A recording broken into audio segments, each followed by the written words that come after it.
Salut gamers, bienvenue à Professeur Board Game, je m'appelle David.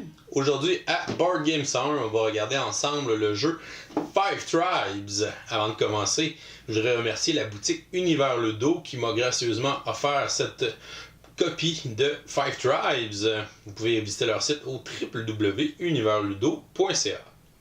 Five Tribes a été édité en 2014 par la compagnie Days of Wonder.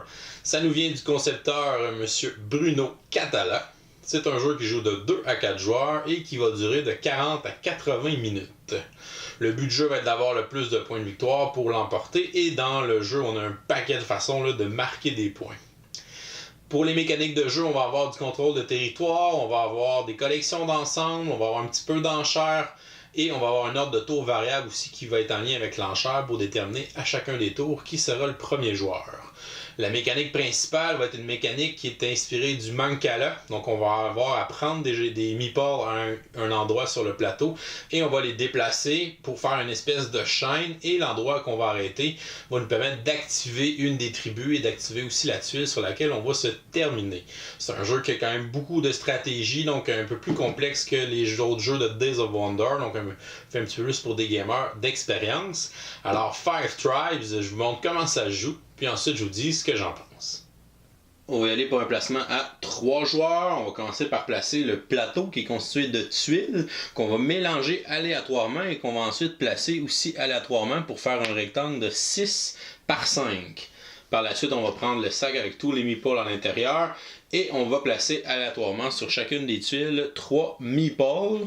Donc sur chacune des tuiles du plateau, on va avoir 3 meeples au départ. Ça nous fait quelque chose d'assez coloré au début. Par la suite, on va prendre les cartes marché, les cartes de ressources qu'on va mélanger. On va ensuite en placer 9 qui vont être visibles pour les joueurs au début de la partie. On va prendre les cartes Djinn qu'on va mélanger. On va en révéler 3 faces visibles. On va placer sur le côté du plateau les jetons de pièces d'or, donc l'espèce de banque commune. Les jetons de palmier et de palais aussi près du plateau accessible à tous les joueurs. Et en haut complètement, on va placer la piste d'ordre d'enchères et la piste d'enchères et d'ordre de tour de jeu. Chacun des joueurs vont recevoir un pion enchère associé à leur couleur. Par la suite, ils vont aussi recevoir 8 jetons de chameau à leur couleur. Et chacun des joueurs va débuter la partie avec 50 pièces d'or. Si jamais on fait une partie à 2 joueurs, chacun des joueurs va recevoir 2 pions d'enchères et chacun des joueurs va recevoir 11 jetons de chameau au lieu de 8. On va aussi remettre à chacun des joueurs une feuille aide-mémoire qui contient les informations sur le tour de jeu, le pouvoir des 5 tribus, les différents pouvoirs des tuiles aussi qu'on va pouvoir activer pendant la partie et la valeur des différentes cartes marchandises. De l'autre côté, on a les informations sur tous les pouvoirs des djinns qu'on peut retrouver dans le jeu. La première phase du tour de jeu est la phase d'enchère qui va déterminer l'ordre de tour de jeu pour ce tour. Au début de la partie, on va placer les jetons d'enchères aléatoirement sur la piste d'ordre d'enchères ici, qui est numérotée de 1 à 4. Le joueur en première position va donner son enchère en premier, et etc. avec les autres joueurs. Sur la piste d'enchères, on peut miser entre 0 pièces d'or et 18 pièces d'or maximum. On ne peut jamais placer notre pion s'il y a déjà un pion qui est placé sur une des cases. Et les joueurs n'auront qu'une seule tentative d'enchère, donc ils ne pourront pas ensuite renchérir sur ce que les autres joueurs auront choisi. Donc le joueur rose peut décider de miser une pièce d'or. Il va la payer immédiatement à la banque. Le joueur orange pourrait décider de miser 0. Comme il y a plusieurs emplacements à 0 pièce d'or, le joueur bleu pourrait décider de venir à 0. À ce moment-là, il va prendre la place du joueur orange et le pousser vers le haut tant qu'il y a de la place. Alors dans une partie à 4 joueurs, on pourrait seulement avoir un maximum de 3 joueurs sur les cases 0. Il y aurait obligatoirement un joueur sur la case 1 pièce d'or. Une fois que la phase d'enchère est terminée, on peut commencer la phase d'action et les joueurs vont jouer selon l'ordre défini par la phase d'enchère. Donc le joueur rose va jouer ses actions en premier, le joueur bleu en deuxième et le joueur orange en troisième. Au début de la phase d'action, le joueur va prendre son pion enchère et va le replacer sur la piste d'ordre d'enchère en première position. Donc le joueur qui joue en premier va aussi parler premier pour la prochaine enchère du prochain tour. Par la suite, il va exécuter son action, c'est-à-dire de déplacer des meeples. Lorsqu'un joueur déplace des meeples, il va choisir une tuile qui compte un certain nombre de meeples, il va les prendre dans sa main. Par la suite, il va devoir faire un chemin avec les meeples en déposant un meeple sur chacune des tuiles qu'il va rencontrer sur son chemin. Donc, par exemple, on pourrait aller vers la gauche ici, déposer un meeple jaune, déposer un meeple blanc ici, et terminer son déplacement ici. L'endroit où il termine son déplacement avec son dernier meeple doit obligatoirement avoir un meeple de cette couleur sur la tuile d'arrivée. Par la suite, il va activer le pouvoir de l'attribut qu'il vient d'activer. Donc ici, ce serait l'attribut des meeples blancs. Et par la suite, il aura le choix d'activer le pouvoir aussi de la tuile sur laquelle il vient d'activer son meeple. Lorsqu'on déplace des meeples, on peut seulement bouger de façon orthogonale, donc de haut en bas ou de gauche à droite. On ne peut pas se déplacer en diagonale avec les meeples et on ne peut pas revenir en arrière. Donc si on déplace des meeples, par exemple, donc je ne pourrais pas prendre ces meeples-là, en placer un ici, revenir sur ma case, continuer comme ça, etc. Donc on ne peut pas faire de retour en arrière. La seule possibilité, c'est qu'on peut faire une boucle. Donc si jamais on avait 5 meeples, on pourrait se promener et faire le tour, donc faire une espèce de cercle comme ça, et là on pourrait replacer des meeples sur notre tuile, la même tuile plusieurs fois, mais ça prend un minimum de 5 meeples pour être capable de faire un cycle.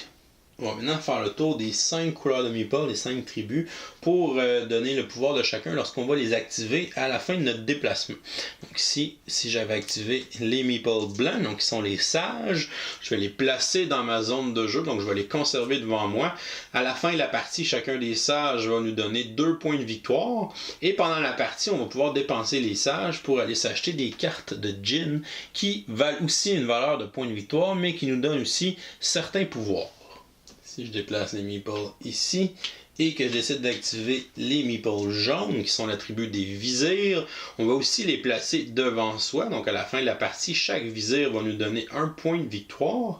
Et pour chaque joueur qu'on va avoir plus de visirs, on va marquer 10 points de victoire de bonus. Donc ça peut être très payant. Et si on est celui qui est en majorité, on va marquer 10 points pour chacun des joueurs qui est dans la partie qui a moins de visirs que nous, plus 1 point pour chacun des visirs. Si je place les meeples comme ceci, et que j'active les meeples verts, qui est l'attribut des marchands. Donc si j'active 3 meeples verts, je vais gagner les 3 premières cartes qui sont dans le marché. Donc les marchandises vont me donner des points à la fin de la partie. Donc plus j'ai de marchandises différentes de ramasser, plus ça va donner de points. Et on a aussi en bas ici des marchandises. Le nombre de petits points, c'est le nombre de fois que les marchandises reviennent dans le jeu. Donc on a des marchandises très communes, ici comme du poisson, mais on a des marchandises un peu plus rares, comme de l'or par exemple. Donc le joueur va gagner ces cartes-là. Il va aussi gagner la carte de Fakir, qu'on peut dépenser pour augmenter le pouvoir de certaines tribus ou qu'on peut utiliser aussi pour s'acheter des djinns. Si on déplace ces meeples-là, on laisse un vert ici, un rouge ici, et je viens activer les meeples bleus, qui sont l'attribut des bâtisseurs. L'attribut des bâtisseurs va nous rapporter des pièces d'or. On va regarder la tuile qu'on vient d'activer, on va regarder combien elle a de tuiles qui ont une icône bleue autour, donc 1, 2, 3. 4, donc on inclut la tuile qui est au centre aussi. On va multiplier ce nombre-là, donc on va multiplier 4 par le nombre de bâtisseurs qu'on vient d'activer, donc 4 fois 3, ça me donnerait 12 pièces d'or. On peut utiliser des fakirs pour augmenter notre facteur de multiplication, donc si je joue une carte de fakir, je vais la défausser, mais là dans ce cas-ci, je multiplierais 4 tuiles par 4 bâtisseurs, donc ça me donnerait un total de 16 pièces d'or qu'on va venir chercher dans la banque à la fin de la partie. Évidemment, chaque pièce d'or va nous rapporter un point de victoire. Par la suite, on pourra faire le déplacement ici, ici et ici pour venir activer la dernière tribu, les jetons rouges qui sont les assassins. Donc, les assassins vont nous permettre d'assassiner un meeple, soit sur le plateau. On peut assassiner à une distance qui est égale au nombre d'assassins qu'on vient d'activer. Donc, je pourrais tuer un meeple à une distance de 2. Je pourrais jouer des fakirs pour augmenter la distance à laquelle je peux faire mon assassinat, si je veux tuer un meeple qui est plus loin. Je pourrais assassiner des visirs ou des sages qui sont placés devant les autres joueurs, qu'ils ont gardés devant eux. Donc, on peut les tuer pour leur enlever des points. Lorsqu'on va activer un peuple et qu'on va vider une tuile, le joueur va venir placer un de ses chameaux sur la tuile. Il va prendre le contrôle de la tuile. À ce moment-là, le joueur, à la fin de la partie, pour toutes les tuiles qu'il contrôle, va marquer les points qui sont inscrits ici là, dans l'icône bleue ou rouge dans le haut des tuiles. Lorsqu'on va assassiner un meeple sur le plateau, donc si par exemple j'assassine le meeple vert qui est juste à côté avec mes assassins, comme j'ai vidé une tuile en assassinant, je vais aussi gagner le contrôle de cette tuile. Donc les assassins peuvent servir soit à enlever des jetons de visir ou des sages aux autres joueurs, ou qui peuvent faire des combinaisons pour prendre le contrôle des tuiles en assassinant des tuiles où il reste seulement un meeple. Alors là, le joueur a fait un bon coup parce qu'il a gagné, il va gagner 5 points en contrôlant cette tuile et 6 points ici en contrôlant cette tuile-là. En plus de gagner les meeples qu'on active ou de faire les effets des différentes tribus, les joueurs vont pouvoir faire les actions des tuiles sur lesquelles ils vont activer leur meeple. Donc si par exemple, je descendais des meeples comme ça ici, un meeple blanc, j'active les sages, je les gagne, et je vais avoir le choix aussi d'activer le pouvoir de la tuile. Donc ici, on a le pouvoir du petit marché. Donc le petit marché, le joueur va pouvoir payer 3 pièces d'or pour aller chercher une des 3 premières cartes du marché. Comme on a déjà pris des cartes dans le marché ce tour-là, donc il ne reste seulement 6 cartes dans le marché.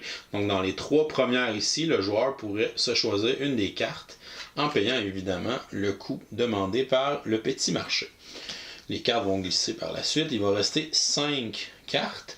On a l'action du gros marché à côté. Donc si j'avais activé cette tuile-là à la place, je peux payer 6 pièces d'or pour me choisir 2 cartes parmi les 6 premières. Donc ici, comme il en reste évidemment seulement 5, je pourrais prendre n'importe quelle des 2 cartes et je pourrais les gagner à ce moment-là. On glisse toujours les cartes vers le début.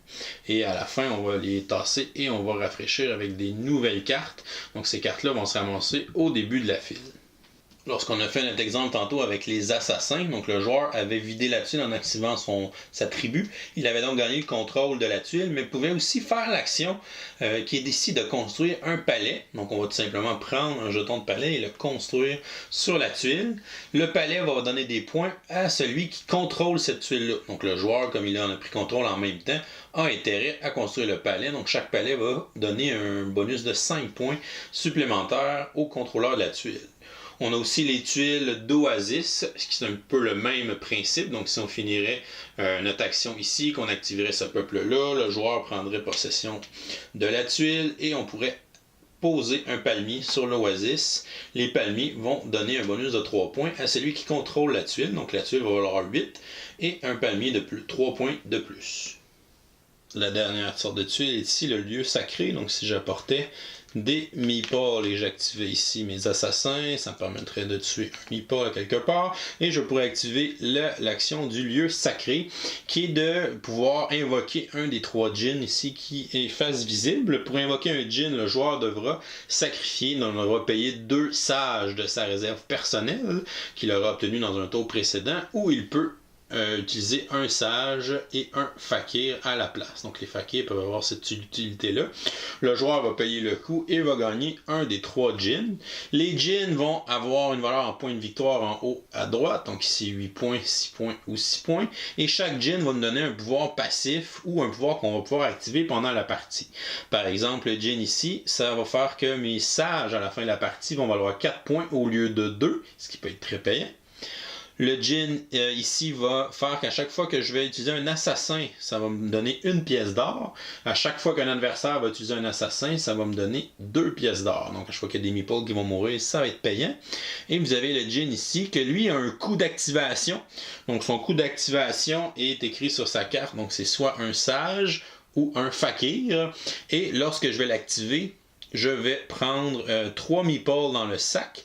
Parce que dans le fond, les meeples qu'on va activer tout au long de la partie, les meeples, les marchands, les bâtisseurs, on va les remettre dans le sac. Les sages qu'on va utiliser aussi pour acheter des djinns, on va les défausser, on va les remettre dans le sac. Alors, on peut piocher 3 meeples dans le sac et les placer sur une tuile qui est complètement vide. Donc, il n'y a aucun palmier, aucun palais, aucun meeple dessus.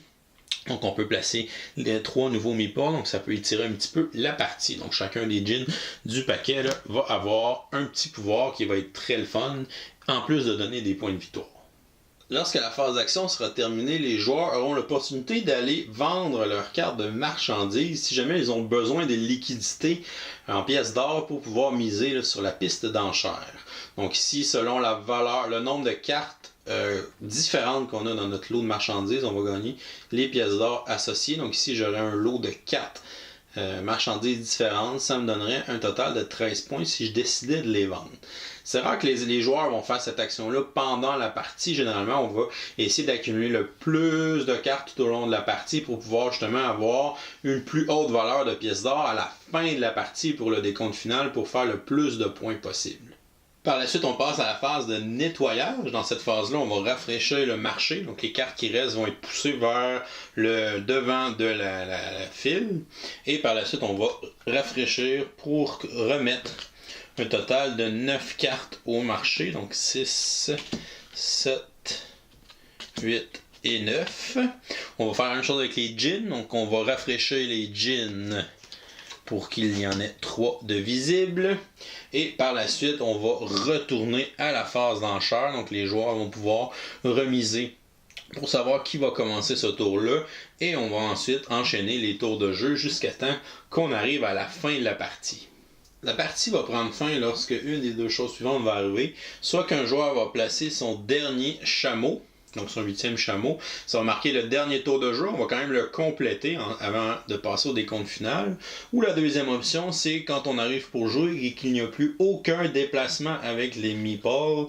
Donc ici, il reste seulement des meeples seuls à plein d'endroits. Donc il n'y a aucun coup possible pour le déplacement des meeples. Donc ça marque aussi la fin de la partie. On finit le tour de jeu quand même. Donc même si les joueurs ne peuvent pas jouer, ils peuvent quand même activer des pouvoirs de djinn, des choses comme ça.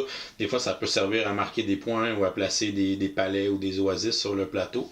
Et par la suite, on va passer au décompte final. On va utiliser ce magnifique petit pad de score pour pouvoir comptabiliser les points. Donc il y a beaucoup de choses qui donnent des points. Donc on a seulement à suivre et à m'indiquer les points pour chacun des joueurs. La première chose, c'est les points pour les pièces d'or. Donc les joueurs vont additionner leurs pièces d'or et inscrire leur total ici. Par la suite, les visirs. Donc, chaque visir va donner 1 point. Donc, ici, j'aurai 7 visirs, 7 points. Et pour chaque joueur que j'ai le plus de visirs, je vais marquer un 10 points de bonus. Donc, si par exemple, ce joueur-là est le joueur qui a le plus de visirs dans une partie à 3 joueurs, va marquer 2 fois le bonus de 10 parce qu'il dépasse ses 2 adversaires, plus ses 7 points. Donc, ça lui donnerait 27 points pour les visirs. Pour les sages, ça va être 2 points pour chacun des sages qui nous reste à la fin de la partie. Par la suite, les djinns, on va regarder la valeur des djinns qu'on a accumulés pendant la partie. Donc ici, j'aurai 18 points avec mes 3 djinns. On va ensuite regarder les tuiles qui sont sous notre contrôle, qui ont des palmiers. Donc chaque palmier va donner 3 points. On va faire la même chose avec les palais. Donc dans les tuiles qu'on contrôle, le nombre de chaque palais va donner 5 points. Et finalement, on va avoir, pas finalement, mais en avant-dernier, on a les chameaux, donc les tuiles qu'on contrôle sur le plateau. Donc on va comptabiliser les points donnés par les tuiles. Donc les tuiles, les valeurs des tuiles sont ici dans le coin. On va additionner ça sur toutes les tuiles qu'on a des chameaux sur le plateau. Et finalement, on a les cartes de marchandises. Donc on va vendre nos cartes de marchandises pour les transformer en pièces d'or et ensuite additionner ça à nos points. On va faire le grand total et le joueur qui a le plus de points sera le vainqueur. Si jamais on a une égalité, ce qui est assez peu probable dans ce jeu-là, on a des scores assez élevés, donc généralement c'est autour entre 150 ou même dans les 200 points dans les parties à 2 joueurs.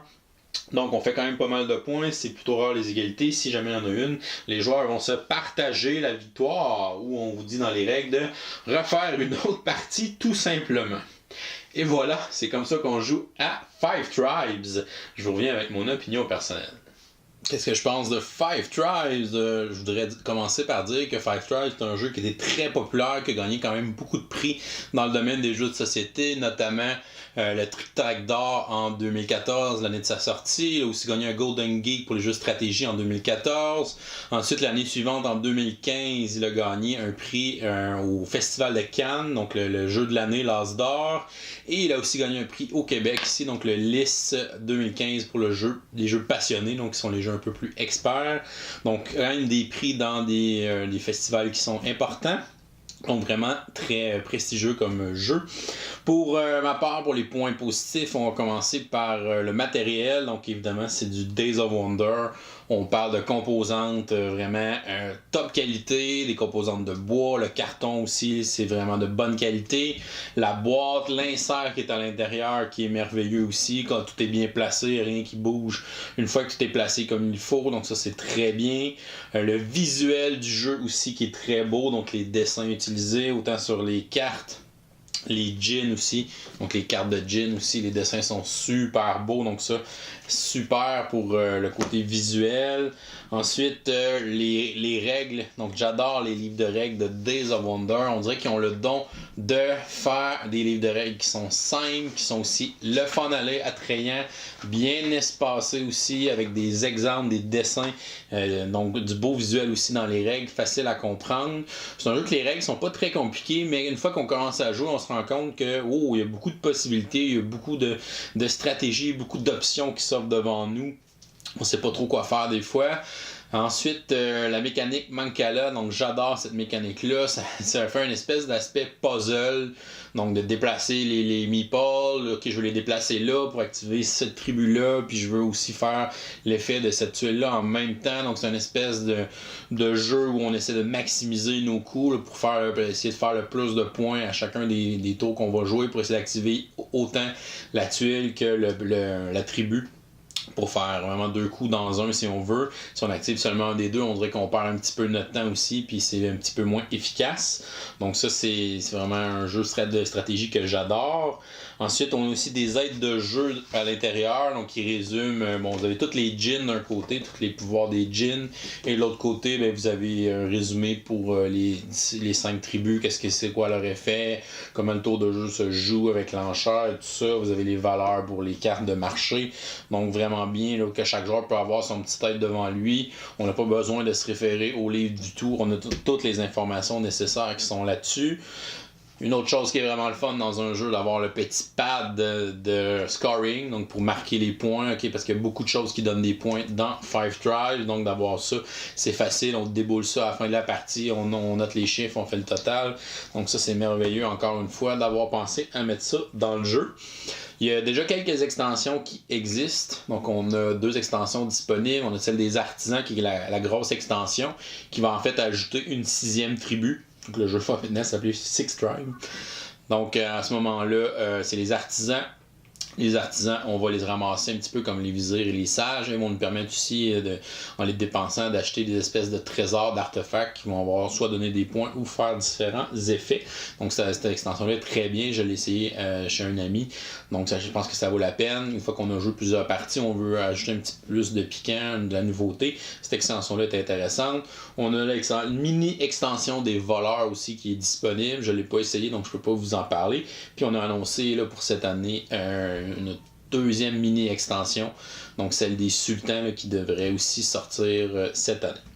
Donc, on va y aller maintenant pour les petits points négatifs dans Five Tribes. Donc, je pense que la première, c'est le prix du jeu. Donc, le jeu est assez cher, donc oui, il y a du beau matériel, il y a beaucoup de choses dedans, mais on parle d'un jeu qui coûte entre 85 et 90$ en boutique, donc avec les taxes, on va tomber au-dessus de 100$, ce qui est assez dispendieux pour un jeu de société qui n'a pas de figurines, donc généralement les jeux de 100$ et plus, c'est souvent les jeux de figurines avec des petites figurines de plastique là, à la zombicide, ces choses-là, donc là on n'est pas là-dedans du tout. Oui, on a beaucoup de composantes en bois, mais ça revient quand même dispendieux, donc soyez quand même assez certain avant de faire cet achat-là que vous avez regardé des vidéos ou vous l'avez essayé avec un ami pour être sûr de votre achat.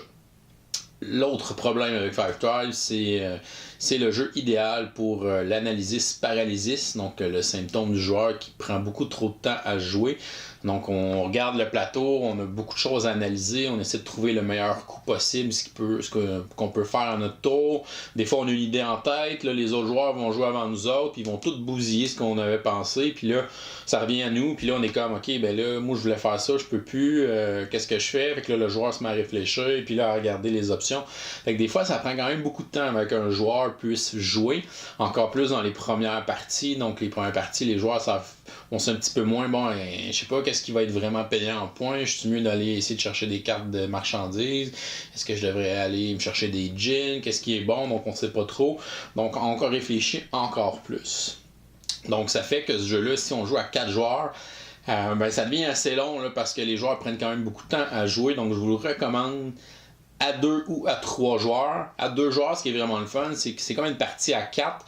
Chacun des joueurs va avoir 2 jetons pour l'enchère qu'ils vont placer sur la piste. Donc chaque joueur va jouer 2 fois à chacun des tours, donc la partie va avoir quand même un bon tempo. À 3, ça joue très bien. À 4, ça s'étire un petit peu. Donc je vous conseille un petit peu moins à ce moment-là. Je vais donner à Five Tribes une belle note de B+, donc un très bon jeu que j'adore. J'adore la stratégie qu'il y a dans ce jeu, toutes les possibilités qui s'offrent à nous, les options que les joueurs ont.